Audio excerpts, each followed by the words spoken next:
नमस्कार प्यारे बच्चों, राजनीति विज्ञान 10-1 पार्ट ए।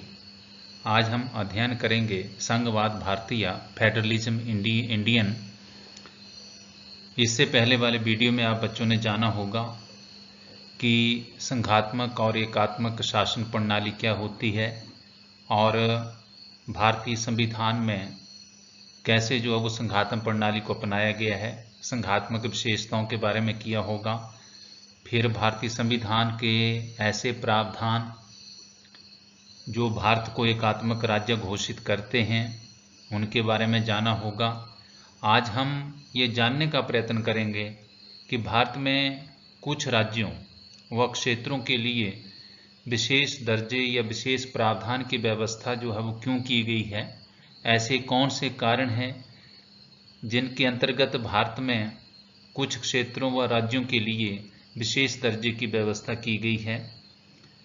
आज का हमारा मुख्य विषय रहेगा कुछ राज्यों व क्षेत्रों के लिए विशेष दर्जे की व्यवस्था क्यों की गई है। Why have a special provision been made for some states and areas? प्यारे बच्चों, भारत एक विशाल देश है जिसमें 28 राज्य तथा 9 केंद्र शासित प्रदेश हैं। यह विश्व का 7वां सबसे विशाल देश है। यहाँ पर विविध भाषाई, विविध संस्कृति, विविध धर्मी, विविध जातीयता वाले लोग निवास करते हैं। एक प्राचीन देश होने के कारण भारत के कुछ क्षेत्रों का काफ़ी विकास हुआ है और अनेकों क्षेत्र विकास की दृष्टि से पिछड़ गए हैं। ऐसे क्षेत्रों के विकास के लिए संविधान में कुछ विशेष व्यवस्थाएं की गई हैं ताकि इनका सर्वांगीण विकास हो सके। उनमें से कुछ मुख्य व्यवस्थाएं इस प्रकार हैं। तो हम जानेंगे कि ऐसी कौन सी व्यवस्थाएं हैं या ऐसे कौन से कारण हैं जिनके अंतर्गत भारत के कुछ राज्यों व क्षेत्रों के लिए विशेष दर्जे की व्यवस्था की गई है। सबसे पहले है राज्यों का गठन, ऑर्गेनाइजेशन ऑफ स्टेट्स। स्वतंत्रता प्राप्ति से पूर्व अंग्रेजों द्वारा केवल उन्हीं क्षेत्रों का विकास किया गया जहां से उनकी आर्थिक और सामाजिक आवश्यकताएं पूर्ण होती थी। शेष क्षेत्रों की ओर उन्होंने कोई ध्यान नहीं दिया। स्वतंत्रता के पश्चात संविधान के अंतर्गत पिछड़े राज्यों व क्षेत्रों के विकास के लिए केंद्र सरकार विशेष तरह की सहायता देने की व्यवस्था करती है ताकि वे राज्य और क्षेत्र विकास करके अन्य राज्यों व क्षेत्रों के समान हो सके। 1953 में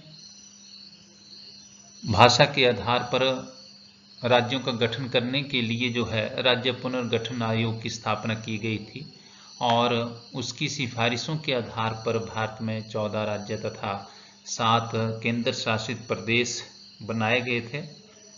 परंतु अभी इस आयोग के सिफारिशों को जो है वो लागू ही किया जा रहा था, तभी जो है वो मुंबई में भाषा के आधार पर जो है राज्यों के पुनर्गठन की मांग उठी और शीघ्र ही जो है मुंबई प्रांत का विभाजन करके महाराष्ट्र तथा गुजरात 2 नए राज्य बनकर सामने आए और उसके पश्चात जो है 1966 में पंजाब राज्य का विभाजन करके पंजाब और राज्य बने।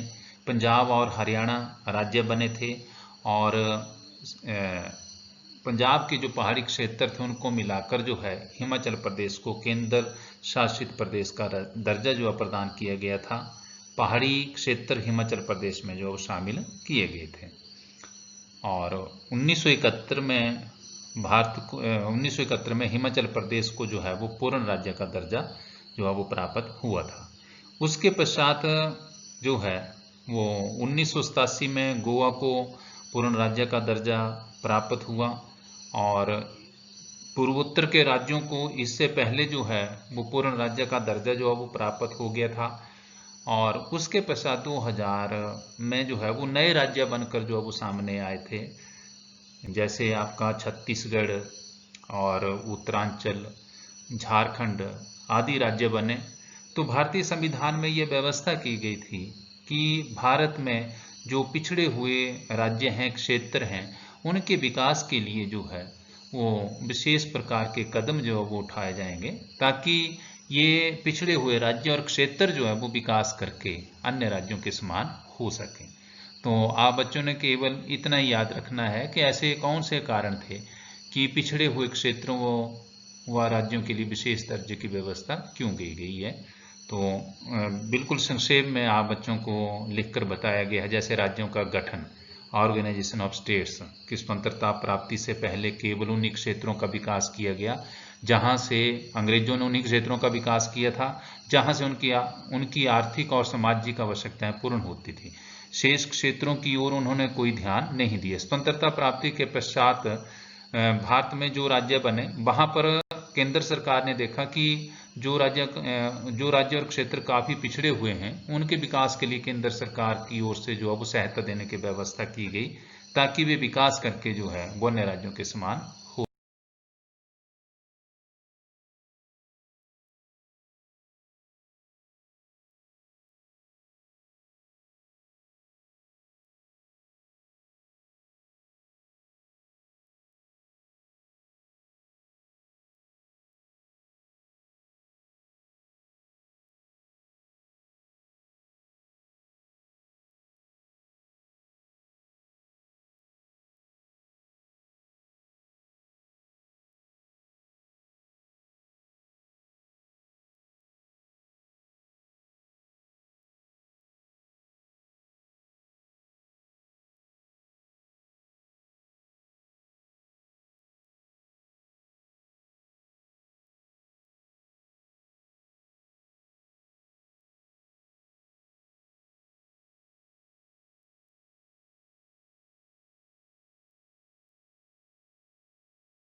नंबर 4, विभिन्न क्षेत्रों की भाषा व संस्कृति की रक्षा।